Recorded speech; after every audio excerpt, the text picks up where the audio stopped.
Bonjour Yannick Thiel, Bonjour, bienvenue dans l'album. Je crois que c'est le deuxième album qu'on fait ensemble. Exactement. Il y a quelques années, on en a fait faire un premier. Celui-ci tombe à pic. Une nouvelle bande dessinée fin mai, un nouveau label.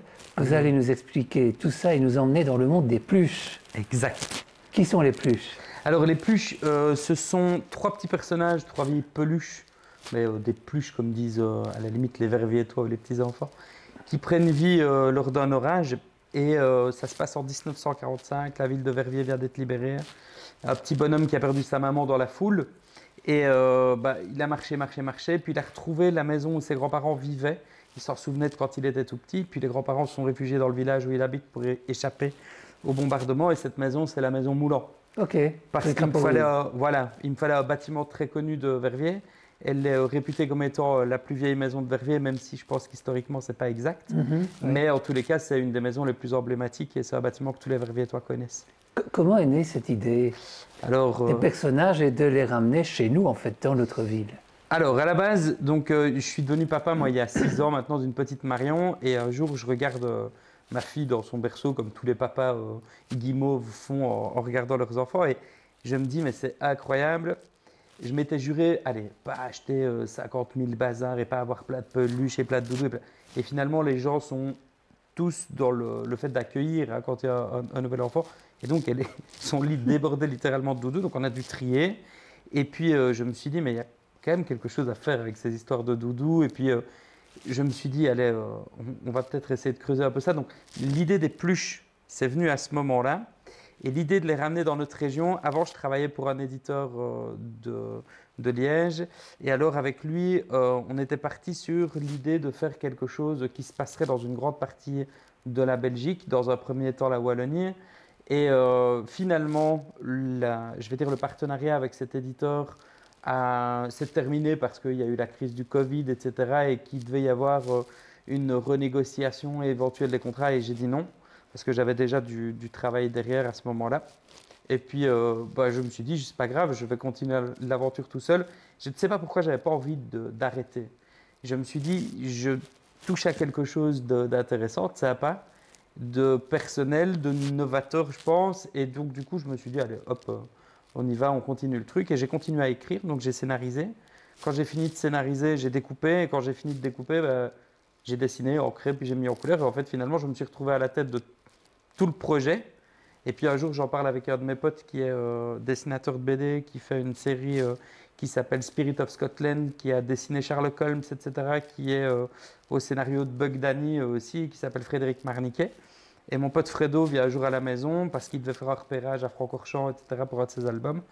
Et puis on en discute et il me dit mais arrête de traîner avec ton truc, tu as déjà de quoi faire un premier tome, tu te lances, tu y vas.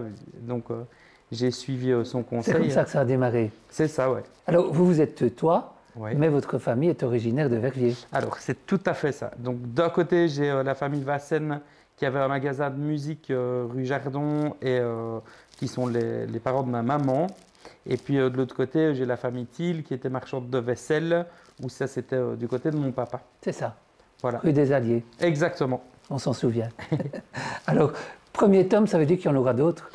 Voilà, ici comme j'aime un peu à le dire, c'est le tome où je plante la psychologie des personnages et où j'amène entre guillemets le lecteur à comprendre qui ils sont, dans quel contexte ils vivent, pourquoi ils se sont rencontrés, ce qu'ils cherchent à faire. Et il y a un seul parti pris que j'ai pris, enfin il y en avait 2 à la base, mais il y en a un qui s'est annulé de lui-même.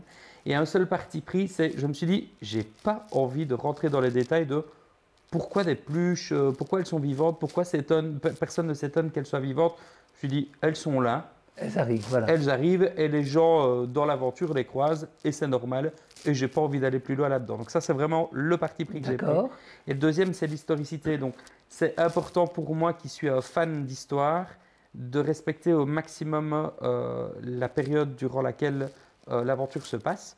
Et donc je me suis renseigné sur les transports, sur les bâtiments, sur le type de costume, le type de pont qui traverse aussi, parce qu'à un moment donné, ils arrivent dans cette aventure en Outremeuse, et le pont des Arches en Outremeuse n'est pas celui qu'on connaît maintenant en 1945. Oui. Donc c'est vraiment un travail de documentation. Oui, c'est ça. C'est ce qui m'a vraiment éclaté là-dedans. Ouais.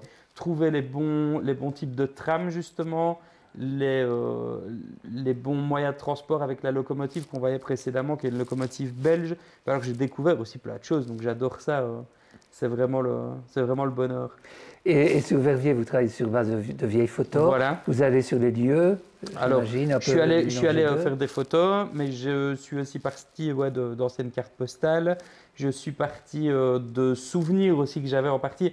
Cette image-là, le tram, je suis allé rechercher plein de documents montrant bien le type de tram qu'il y avait en 45. Par contre, le type d'éclairage de bâtiments d'ambiance, etc., me rappelle plus le Verviers que moi j'ai connu quand j'avais l'âge du petit garçon qu'à l'heure actuelle. Et en fait, cette image-là, en fait, ça aurait pu être moi, je pense, parce qu'à un moment donné, la rue Crapaud-Rue, moi, je l'arpentais de long en large. J'avais ma maman qui avait un magasin qui s'appelait Photol, qui était dans cette rue-là. J'avais le cousin de mon papa qui avait le magasin de vaisselle qu'il avait repris à mon grand-père, qui était un peu plus bas. J'étais tout le temps là, quoi. Ah oui, voilà. Ouais, ouais. Et alors, quand on travaille comme ça sur une époque par rapport à une ville, quel est le climat qui ressort de tout cela pour ce Verviers de l'après-guerre, de l'immédiate après-guerre? Vous en avez quelle image, vous, pour avoir travaillé dessus? À la fois quelque chose de très joyeux, parce qu'on sent que les gens, c'est bête à dire, mais dans tous les sens du terme, sont littéralement libérés, C'est ça? mais avec une espèce de, comment je vais dire, de travail, de mouvement dans tout. Et en fait, rien n'est vraiment ancré, je vais dire, à ce moment-là. Parce On que reconstruit finalement, aussi, hein. ils reconstruisent tout. Mais alors, ce petit garçon, je me suis renseigné aussi pour savoir comment le faire se déplacer avec des peluches. Un petit gamin comme ça, on le verrait à l'heure actuelle tout seul dans un train. Il ne fait pas de gare sans que ses parents ne soient appelés, sans qu'il y ait un truc. Sauf qu'à l'époque, en fait, c'était pas rare de voir des gamins de 8-10 ans se déplacer tout seuls en transport en commun. Parce que soit ils étaient orphelins, soit ils revenaient de chez la tante Macha, chez qui on les avait envoyés pour échapper. Et donc, voilà, je suis un peu dans cette mouvance, justement, à ce moment-là, de rien n'est ancré, rien n'est arrêté, et tout est en mouvement parce que tout doit être refait et remis à neuf rapidement. Entre deux quoi. mondes, un peu. Voilà, c'est ça. Exactement. Ah Alors, bah, celui-là, ouais. Il ne fait pas du tout partie de l'aventure. C'est le dessin qui va aller, ils ne l'ont même pas encore reçu, au syndicat d'initiative de Theux. D'accord. Donc chez Alexandre Ledet qui a participé au crowdfunding. Donc pour lancer cet album, j'ai réalisé un crowdfunding sur la plateforme Ulule qui a plutôt bien marché parce qu'on est allé au-delà de mes espérances. Et justement, j'ai été coaché par ce copain dont je parlais tantôt, Frédéric Marniquet, là, qui m'a dit, écoute, tu dois faire comme ça, comme ça, comme ça. Lui, il est vraiment spécialiste là-dedans. Et alors, je me suis dit, pour remercier le syndicat d'initiative de Theux, qui a été une grosse partie prenante quand même de cette aventure, je vais faire un monument emblématique que tous les Theutois adorent, qui est le perron de Theux, qui est quand même le symbole de la ville.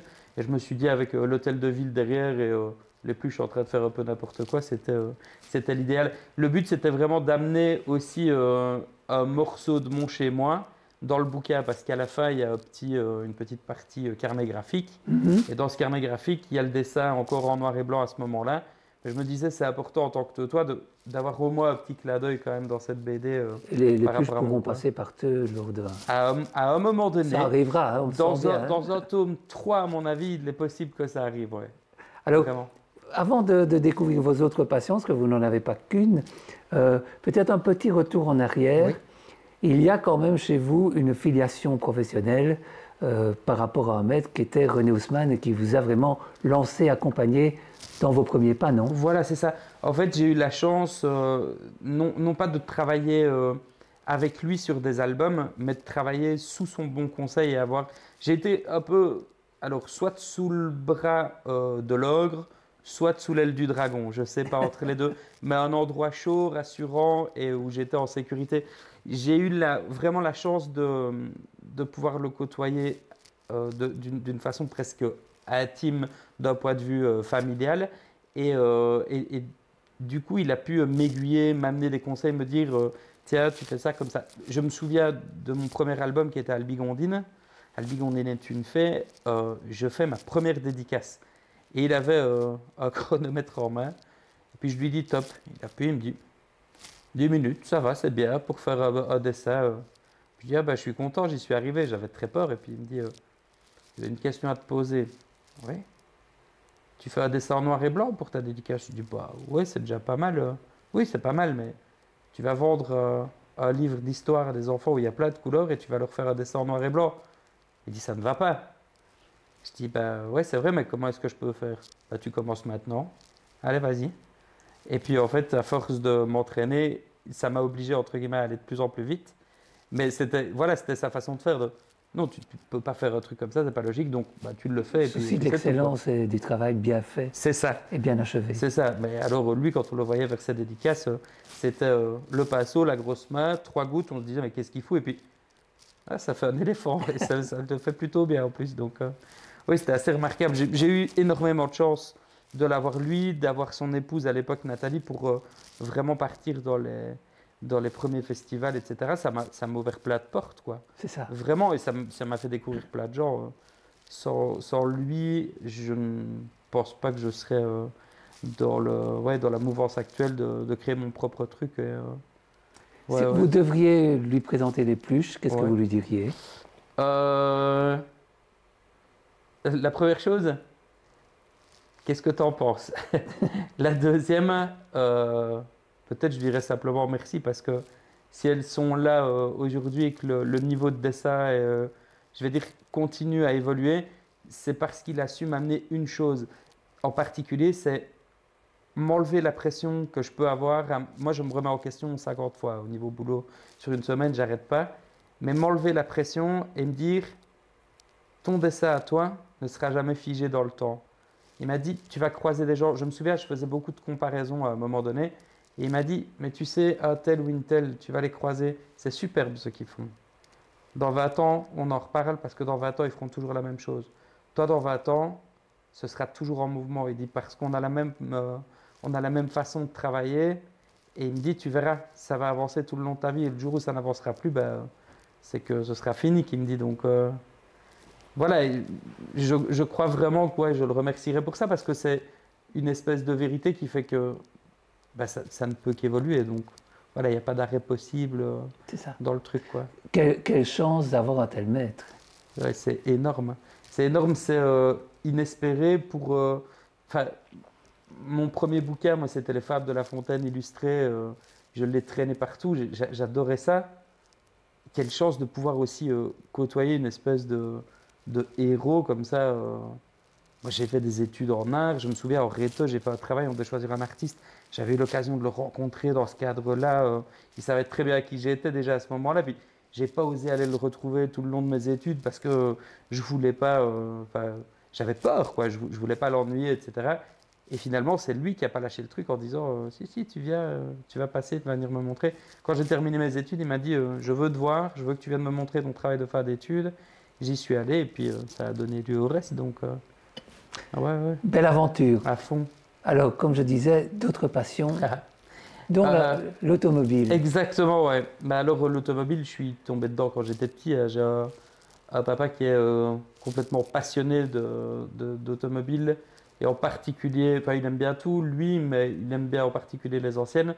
Moi, j'avoue que l'automobile moderne m'intéresse moins, mais l'automobile ancienne me passionne parce que, de nouveau, je pense que c'est l'œil de dessinateur qui parle, c'est chaque bagnole d'avant, entre guillemets, a une identité propre. Avant, on voyait une Porsche, on savait dire que c'était une Porsche, évidemment, ça on sait toujours un peu le dire à l'heure actuelle, mais on voyait une Ford, on savait dire que c'était une Ford, une Triumph, c'était une Triumph, une MG, c'était une MG, même s'il y avait des filiales, etc., on savait dire, tiens, ça c'est tel modèle, etc. Donc, j'aime l'idée que le design ne soit pas quelque chose de galvaudé, que ce soit pas quelque chose de commun, quoi. Qu'on ne parte pas finalement tous sur la même base où on va rajouter un petit truc là, en enlever un là et ça va faire la différence. Je trouve qu'on est tombé dans des facilités, entre guillemets, globalement au niveau design. Il y a des choses très belles, très complexes. En général, les choses très belles et très complexes qui sortent sont hors de prix. Oui. C'est vrai qu'avant, il y avait des choses très belles et très complexes ou très simples, Accessible. mais qui étaient justement parfaitement accessibles. On voit une 2 chevaux. Allez, c'est emblématique comme design, une 2 chevaux. On va mettre une 2 chevaux à côté d'une Cox. De nouveau, une Cox, c'est emblématique et c'était tout à fait payable à l'époque. c'est les mois maintenant, 2 chevaux pareil, ça devient compliqué de se les payer. Mais on les mettait l'une à côté de l'autre, il y avait beau y avoir des rondeurs, on savait que la coque c'était la coque, c'est que la 2 chevaux c'était la 2 chevaux. Et on savait qu'une mini, quand on allait la mettre à côté, était une mini. Ça, On est où là? j'avais 30 ans, là on est à Goodwood en Angleterre, au Goodwood Revival. Et le monsieur qui est dans la voiture, qui est dans une Ford Taunus si je ne m'abuse, c'est Rowan Atkinson alias Mr Bean, auquel je fais signer le dessin d'une mini justement. Et parce que je l'avais avec moi, j'avais pris des dessins en sachant que j'allais rencontrer un peu des personnes. Et je lui fais dédicacer et j'ai droit à Made a good job. Thank you, sir. Et donc, je suis tout content à ce moment-là. Alors, c'est très drôle parce que, comme d'habitude, mon père, qui est passionné de bagnole et qui connaît toujours Pierre, Paul ou Jacques, a réussi à nous obtenir des passes pour qu'on puisse aller à des endroits où, normalement, on n'avait pas les tickets d'entrée. Donc, du coup, on se retrouve sur la grille de départ devant des gens qui, à la limite, ont peut-être une place supérieure à la nôtre, sauf que nous, on a des accréditations parce qu'il est allé trouver. C'était très, très amusant. Alors ça c'est le projet, c'est un des projets du moment, ce qui explique ma manucure magnifique. Ok. C'est que avec ma compagne Cindy, on vient de faire notre premier achat commun. Notre premier achat commun, c'est une Austin Illustrated de 1961, celle qu'on appelle la Frogaille, les yeux de crapaud. C'est la voiture la plus souriante du monde. Moi je trouve qu'elle ne ressemble pas à la voiture de Oui Oui. Oui, c'est juste, oui, tout à fait. Oui. Et alors, en fait, donc on l'a acheté, on l'a retapé mécaniquement. Et ici, elle est chez un copain carrossier de Verviers, chez lequel je me rends à plusieurs reprises par semaine pour aller retaper moi-même cette vieille auto. C'est des heures de travail, ça. Ah, ça, c'est pour le moment, je dois être à 150 heures ouais, de boulot, en plus du reste. Mais c'est un bonheur parce que moi, il y a un truc, c'est si j'apprends rien, je dors ou je meurs. Ok. Vraiment. Par contre, si je peux apprendre quoi que ce soit, ça va automatiquement le faire. Si j'ai quelqu'un qui vient me parler, je sais pas moi, de philatélie, par exemple, je connais rien, je vais me prendre de passion pour le truc si la personne me l'amène correctement. Et je vais pouvoir en discuter avec lui 2 heures, parce que si la passion est bien passée, ben, pourquoi pas qu'on apprend des choses, et du coup, ça permet de se forger toute une bibliothèque. Mais ça, ouais, c'est un fameux boulot, et on a fait plus que ce qu'on imaginait dessus, mais voilà, on arrive sur la bonne pente. Alors ça, c'est justement une photo qui est prise par un compagne, je l'adore cette photo-là. C'est à 1er mai, donc ça c'est dans notre vieille Austin Cooper de 68, celle-là.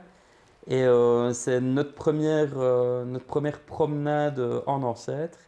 Elle, avant ça, n'avait aucune culture, ni envie, ni même connaissance des vieilles autos. Et elle s'est littéralement prise au jeu parce qu'elle a rencontré d'autres amis, etc., qui ont notre âge et qui ont des vieilles bagnoles aussi. Et donc, du coup, ça, c'est c'est vraiment le premier moment où on partage finalement une espèce de nouvelle passion commune. Ah oui. Ouais, ouais. Autre thème. Alors, un autre thème, c'est le thème de l'amitié. Alors lui, d'abord, il y a celui avec sa grosse barbe, là, vous l'avez déjà reconnu, ça c'est moi. Là, on est dans l'auto de mon papa, justement une Austin, il est aussi, un plus gros modèle. Et lui, c'est mon ami Julia de Sarre, et donc Julia alias Bison.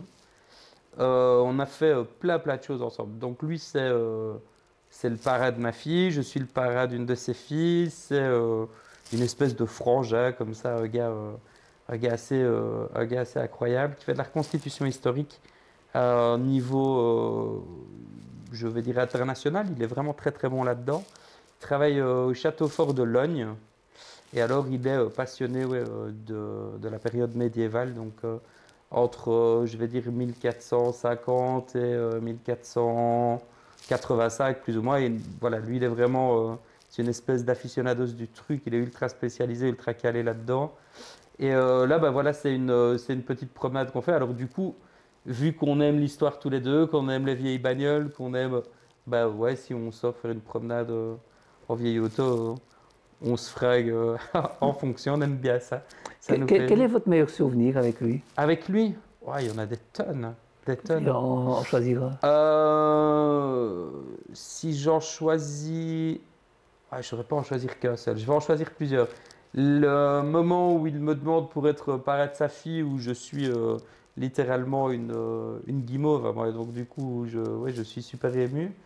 Le moment à son mariage avec un autre ami commun que vous allez voir après, où là on a un fou rire, c'est lui, c'est Pompon. Donc nous on est vraiment, enfin eux c'est vraiment mes deux piliers, c'est vraiment, on est un trio, on s'est rencontrés aux études.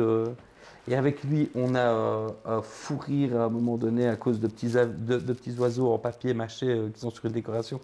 Ça, je crois que c'est un des meilleurs souvenirs de toute ma vie, où on a le marié qui est là et qui nous regarde. Taisez-vous parce que je crois qu'il y a un cousin ou un oncle en train de faire un discours et ça risque d'être mal perçu si on n'arrive pas à le laisser terminer son truc et nous, on n'arrive pas à se revoir. Ça, c'est un super, super souvenir. Il y en a plein. Les balades en vieille bagnole, la reconstitution historique avec lui. Et puis, on a animé aussi au Louveteau. Il y a eu beaucoup de moments qui étaient hard parce qu'on devait prendre beaucoup de décisions, faire beaucoup de choses, etc., se remuer beaucoup parce que ça ne roulait pas tout seul quand je suis arrivé. Et puis finalement, ça s'est plutôt bien mis. J'ai un souvenir ouais, au camp où on regarde un ciel étoilé absolument magnifique et où on sait qu'il va y avoir plein de choses. Ça, c'est un beau souvenir aussi.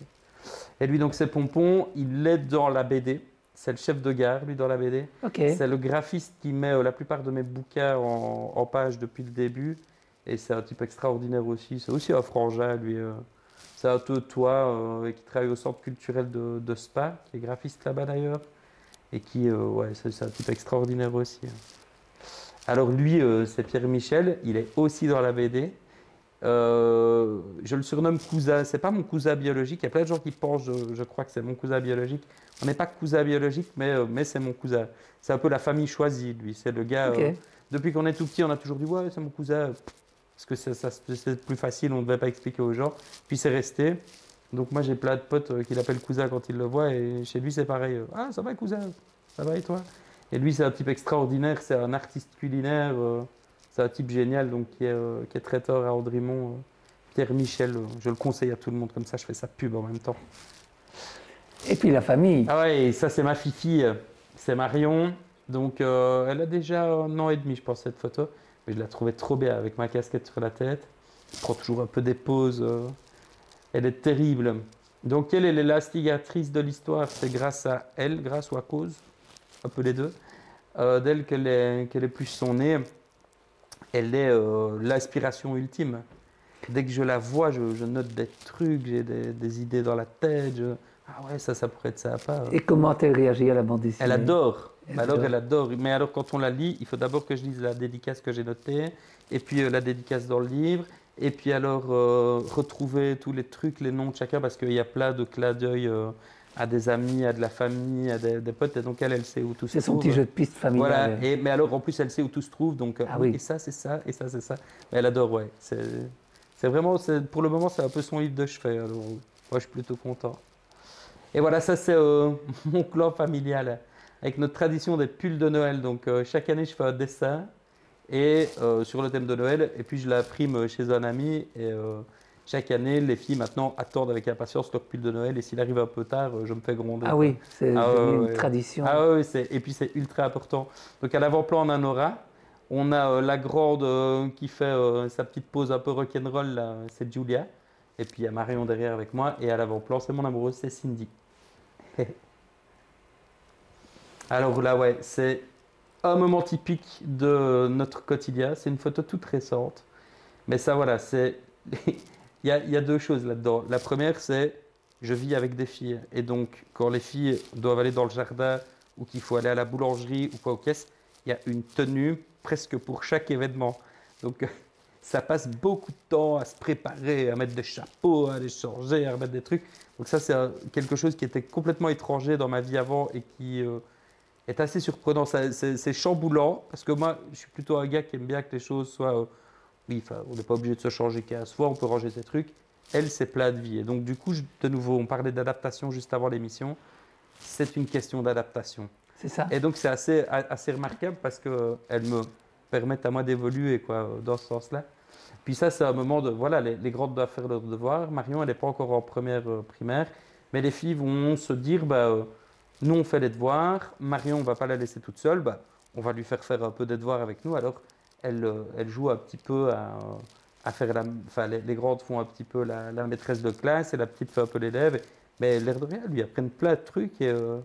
Enfin, Marion a vraiment littéralement évolué au contact des grandes et je pense que les grandes ont aussi évolué à son contact à elle. Enfin voilà, on est dans un équilibre qui parfois est compliqué, mais qui nous rend chaque fois plus solide, plus unis, plus. Enfin, c'est vraiment un truc, c'est remarquable, quoi.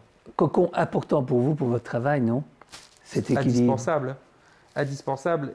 Je vais dire pour la première fois de ma vie, je suis dans un truc où je n'ai littéralement de compte à rendre à personne parce que ma compagne est quelqu'un d'ultra, ultra bienveillant et ultra open par rapport à mon travail. Enfin, c'est grâce à elle finalement aussi que le livre se fait.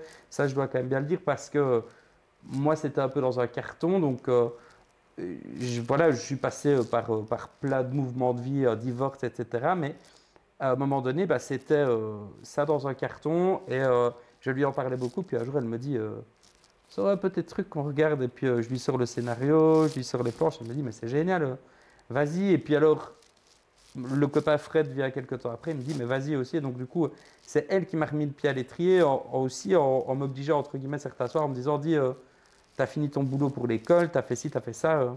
Si t'es là un peu dessiné maintenant, je crois que t'en as besoin, ben ok. Ok. Mais alors si je les ai pas elles, j'ai pas non plus, j'ai pas non plus d'aspiration quoi. Il faut qu'il y ait du mouvement de la vie, etc. Mais par contre, je ne peux pas dessiner aussi activement et aussi efficacement quand c'est la journée. Par contre, le soir, quand je sais qu'on a fait plein de trucs, que tout le monde a son compte et que tout le monde est bien, alors je peux aller sereinement dans l'atelier et là, je peux travailler. Et donc, bah, voilà, de nouveau, mon amoureuse. Et ça, c'est la partie projet, je pense. Ouais. Et dans la partie projet, il y a, on se marie en août. Donc voilà, chacun, on a divorcé. Chacun, on a eu une première expérience de vie qui ne s'est pas terminée spécialement facilement. Et pourtant, on décide de remettre le couvert. Alors les gens vont se dire, mais ils aiment bien se faire du mal.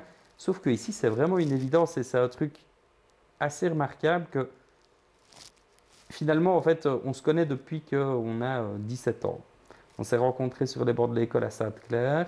On a fait nos études en art ensemble. Puis elle est partie faire des études d'institut maternel. Moi, je suis parti à Saint-Luc. Mais on a toujours gardé un contact.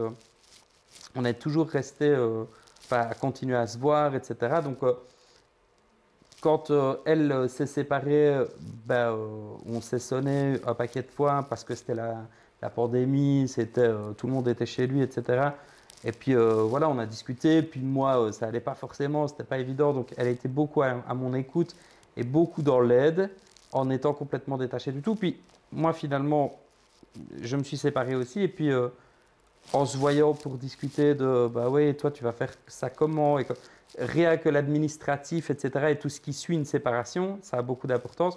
On s'est vu plein de fois pour en parler. Et puis un jour, on s'est dit, mais finalement, on finit par se voir, non pas pour discuter de papier, de machin, mais juste parce qu'on a envie d'être ensemble, de boire un verre, de passer une soirée, et puis voilà. Puis ça s'est fait naturellement. Ça, alors cette photo, elle est géniale parce que on voit que tout est en chantier, que rien n'est fini, mais que tout avance. Là, ça c'est notre jardin à l'arrière de la maison. Jusqu'à il y a peu, c'était une espèce de zone impraticable que je passais juste mon temps à débroussailler. Là d'ailleurs, je n'avais pas encore débroussaillé cette année, il était temps de le faire, maintenant c'est fait. Et elle est arrivée, elle m'a dit ben non, en fait, il est super ce jardin, le terrain est très grand, il fait 1000 mètres carrés. Et elle me dit non, il faut absolument qu'on en fasse quelque chose. Et puis elle est arrivée, donc elle a fait en sorte que les orties disparaissent, que les ronces disparaissent, que machin. Et moi, à chaque fois, je suis là, ouais, mais non, ça va me faire du travail en plus. Puis elle me dit, mais non, je vais gérer le truc, je t'ai pas demandé. Si j'ai besoin d'un coup de main, je te demanderai. Et au fur et à mesure, on a réalisé des travaux de drainage, etc., parce qu'on a beaucoup d'eau, nous, dans le jardin. On a réussi un petit peu à avoir des zones qui sont, comment je vais dire, propres maintenant et qui ne sont plus trop sauvages. Puis l'année passée, on s'est dit, allez, on va mettre une partie à plat. On a dû le faire à la main parce que les machines ne peuvent pas arriver jusque-là. Puis on a mis la piscine, et puis alors il y a un peu des attractions pour les filles, il y a des trucs. Voilà, ça c'est un résumé de tous les deux. Je pense qu'on avance uniquement, pas tous les deux et donc tous les 5, uniquement de projet en projet, quoi. Il y a des animaux dans le jardin? Alors, pas encore. Il va y avoir des poules, d'ailleurs. Quand les filles vont voir l'émission, elles vont dire, elles viennent quand, les poules? Donc, oui, on doit avoir des poules. On a un chat, on a un chien. Mais si j'écoutais, par contre, Nora, je pense qu'on aurait des poules, des chèvres, des lapins, des coqs. On aurait tout, parce que j'ai une fan des animaux. Donc, voilà. Là, je dois un tout petit peu freiner, quand même, l'idée d'avoir plein d'animaux à la maison. Chaque chose en son temps. Voilà, On va exactement. dire ça comme ça. Et alors, ouais, dans la partie projet, ça c'est le livre sur lequel je me remets à travailler maintenant, parce que on vient de finir le premier tome d'Épluche, qui est en train d'être envoyé à l'international, qui sort le 31 officiellement, mais alors j'ai déjà contacté un ami, et je fais un petit parallèle d'ailleurs, qui a été un de mes paras à Goodwood, quand on a vu l'image tout à l'heure, qui a été un des gars qui m'a fait découvrir le circuit, qui m'a expliqué plein de choses, parce que c'est un type qui, en matière de voiture, c'est vraiment incroyable la connaissance qu'il a. Il s'appelle Christophe Gache. Et Christophe, lui, voilà, il est spécialisé dans l'histoire de l'automobile, on va dire, et dans l'histoire tout court d'ailleurs. Et lui, en fait, je l'ai contacté en lui disant, écoute, voilà, j'ai fait le portrait d'un gars que j'adore qui s'appelle Graham Hill, c'est lui. Et j'ai commencé par lui parce que je trouvais déjà que l'attitude du gars, avec sa moustache, etc., le côté un peu historique, les voitures sur lesquelles il a piloté étaient incroyables. Et puis, c'est le seul pilote qui a jamais eu la triple couronne. Donc, il a gagné les 500 miles d'Indianapolis, il a gagné les 24 heures du Mans, il a gagné le championnat du monde effort et dans le championnat du monde effort, il a gagné Monaco. Donc, c'est le seul pilote qui a réussi dans toute l'histoire de l'automobile à avoir toutes ces victoires. Et je me disais, lui, c'est quand même super de le faire. Enfin voilà, le mec a un peu la classe british. Et puis j'ai fait un deuxième portrait par après, qui est son fils Damon Hill, qui lui aussi a été champion du monde de Formule 1. Je me suis dit, le père et le fils sont tous les deux champions du monde FA, ça arrive quand même pas tous les jours non plus. Puis je l'ai contacté, il m'a dit, écoute, on va faire toute une liste. Donc il m'a sorti un listing avec déjà des anecdotes sur plein de pilotes, plein de trucs. Et en fait, on va faire un bouquin qui s'appellera Les Gentlemen de l'automobile. Ah oui, comme une galerie de portraits en fait. C'est ça, à chaque fois, le portrait du pilote et la monture la plus emblématique de sa carrière, quoi. Et puis il y a la musique. Voilà, ouais. Ça, je suis évidemment avec mes grands-parents qui étaient musiciens et qui avaient leur magasin de musique à Verviers. Je suis un peu tombé dedans quand j'étais petit aussi. Maintenant, à la maison, ni mon père ni ma mère ne jouaient d'un instrument de musique. Ma soeur a fait un peu de guitare quand elle était plus jeune. Mais moi, je me suis pris d'amour pour le saxophone d'abord, parce que mon grand-père paternel, donc celui qui était marchand de vaisselle, chaque fois que j'étais avec lui dans sa voiture ou dans son salon, on écoutait du jazz. Et donc, voilà, la passion du saxo, elle est venue de là. Et puis, je me suis mis il y a quelques années, vu que je fais de la reconstitution historique, il fallait que je trouve un instrument de musique historique. Et donc là, je joue du tin whistle. Cette version-là n'est pas historique parce que c'est un truc en plastique, mais j'en ai en bois, etc., qui sont des instruments qui peuvent me servir en reconstitution. Et donc, c'est une flûte traditionnelle irlandaise. C'est un truc comme on entend dans Titanic ou dans Braveheart, etc. Et voilà, ça, c'est vraiment un truc que j'adore. Et là, on est dans un pays celtique, justement, où je venais d'en acheter une. Parce qu'on est en Asturie, dans le nord de l'Espagne, d'où provient la famille de ma compagne. Et ben voilà, donc de nouveau avec du tin whistle, entouré d'élèves. Et alors là, c'est le cabaret de Notre-Dame. Donc je suis prof à Notre-Dame, prof d'art là-bas, moi. Et on a un truc chaque année qui s'appelle le cabaret, qui est un spectacle qui réunit tous les élèves qui veulent y participer. Donc on a du théâtre, de la danse, de la musique. Et en fait, chaque cellule est régie par quelques profs passionnés qui ont envie de donner un peu du temps à ça.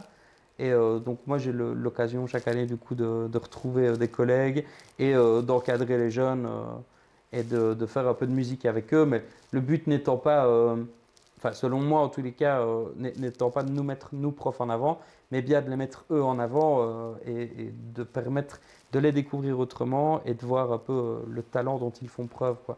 Par exemple, la gamine ici, Mélina, est incroyable au violon. Moi je ne savais pas du tout avant de la découvrir au cabaret, qu'elle faisait du violon, quoi. Et je lui donnais cours, et puis alors c'est un truc, un jour j'arrive au local de répétition, on a la chance d'avoir une chouette école avec une chouette direction, et donc on a un local de répète dans lequel on a des instruments, des trucs, des micros, et donc ça c'est vraiment très chouette.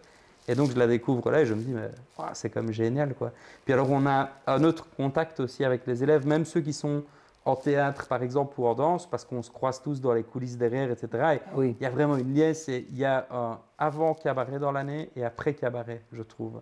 Qu'est-ce que Vraiment. vous apprennent vos élèves? À être quelqu'un peut-être de meilleur, je pense. Si je pars toujours de deux principes. Je me battrai toujours pour mes élèves, mais jamais contre eux. C'est-à-dire que s'ils décident d'entreprendre quelque chose, je suis là pour les accompagner. S'ils décident de rien entreprendre, je ne peux pas aller contre eux.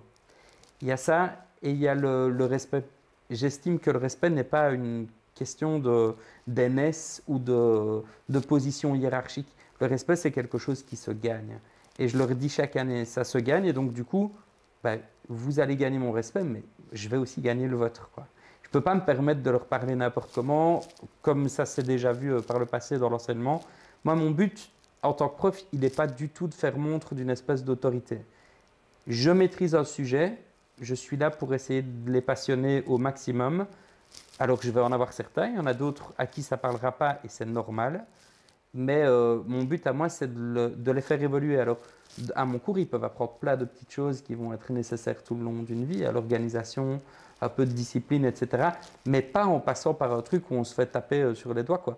En passant par, ben, écoute, tu arrives à faire ça, tu n'y arrives pas, pourquoi? Ah ben voilà, hop, on va essayer de répondre à ton questionnement. Et donc, ben voilà, ça, c'est vraiment ça, c'est la toute fin du cabaret de l'année passée. C'est un moment incroyable avec donc un de mes collègues. On porte ce gamin qui fait de la guitare, je pense à ce moment-là, depuis 3 ans. Et le gars, il fait des solos de Van Halen, c'est juste une espèce de monstre. Et c'est vraiment typiquement la rencontre qu'une école peut faire avec un élève. C'est-à-dire qu'il a, je pense, recommencé une année. Il s'appelle Vladimir, ce gamin-là, avec son chapeau. Et Vladimir, il a dû recommencer une année dans ses secondaires, je ne sais plus laquelle, parce que, ben voilà, il l'a un petit peu moins facile ou il a un petit peu moins travaillé à certains moments. Et donc, du coup, si on prend juste la catégorie résultat, on se dit c'est un élève lambda. Sauf que quand on le découvre à travers le cabaret, et toute l'école est unanime, hein, on le découvre à travers ce truc-là et tout le monde fait « Ah ouais, quoi ». Et alors, le gamin, cette année, il nous a refait ça. Il n'a pas refait à la guitare, il a refait à la batterie, où il est encore pire qu'à la guitare. Et donc, du coup, tout le monde fait, ouais, ok. Donc, ça, c'est vraiment typiquement, c'est l'essence même de mon métier de prof. Et ça, c'est vraiment le moment de l'année où je me dis, j'aime mon boulot, quoi. Faire grandir les talents et aller les chercher là où ils sont. Ouais, c'est ça. Et puis de vivre un truc complètement à part avec eux et me dire, on est dans le cadre de l'école, mais on ne fait pas que régurgiter une matière pour que les autres la régurgitent. On est dans autre chose, on est dans un partage, on est dans une découverte et surtout on est d'égal à égal. Okay. On est dans un truc incroyable, je trouve. Alors on arrive à la fin de cette émission. Pour vous, pas de livre sur l'île déserte, mais ces aquarelles. Voilà, donc ça c'est un pinceau. Alors ça c'est quand même génial, les gens sont toujours émerveillés. On trouve ça un peu partout, oui, hein. C'est un pinceau rechargeable. C'est top, hein. Mais alors ça oui, c'est une boîte d'aquarelle. Bon, elle a un peu vécu, hein, mais ça c'est un truc que je travaille tout le temps avec moi. Mes élèves sont toujours légèrement dégoûtés quand ils la voient parce qu'ils se disent elle est sale. Et je dis ouais, mais ça coûte tellement cher un godet d'aquarelle qu'on récupère tout ce qu'on peut. Et pour la petite histoire, cette boîte m'a été offerte à la fin de mes études par René Haussmann. Et il y avait 4 petits godets dedans, un bleu, un jaune, un rouge et un noir. Il m'a dit voilà, je t'offre ça. Le reste, tu l'achèteras toi-même. Mais avec ça, tu as déjà de quoi commencer. Donc c'est vraiment un objet important pour moi. Si je la perds, je suis vraiment, vraiment triste. Objet fétiche. Exact. Merci Yannick d'avoir participé à cette émission, d'avoir partagé ce parcours de vie. Je rappelle que c'est le 31 mai, l'apparition. Exactement, le 31 mai à la Traversée BD de 17 à 19 h avec une petite prolongation possible selon Bernard Pickles, voilà, qui était aussi un partenaire du crowdfunding et que je remercie. Donc voilà, merci en tous les cas à vous de m'avoir reçu, c'était vraiment chouette, quoi. Avec plaisir, merci à vous. Et puis nous, on referme cet album. On se retrouve lundi prochain, 20 h 30, comme chaque semaine. Bonne soirée à tous et à tous, à très bientôt.